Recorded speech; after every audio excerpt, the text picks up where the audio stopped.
I'm 38 meters, a wrestler. I used to compete at a high level. Obviously, I don't compete anymore, but I still lift weights and wrestle for fun. My wife, 36F, and I have 3 kids, 15F, 11M, 9F. I enrolled all our kids in wrestling at the age of 7. The older two have been training and competing since then, and the youngest didn't like the sport, so she quit. And now she is doing gymnastics. My wife has never wrestled, but she goes to the gym regularly, and she has decent strength. Yesterday, I was chatting with my wife, and the topic of our daughter's wrestling tournament came up, and she asked me, what do I think will happen if her and our daughter wrestled? And I told her that she has no chance. She answered, she is not beating me, I'm much stronger.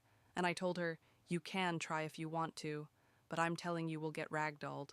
And she said, okay, let's do it then. So I called our daughter into the backyard and told her that her mom wants to wrestle.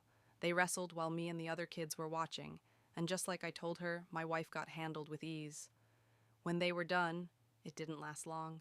My wife laughed it off and acted fine, but as soon as it was only me and her, she said to me, so you knew how that wrestling match was going to go?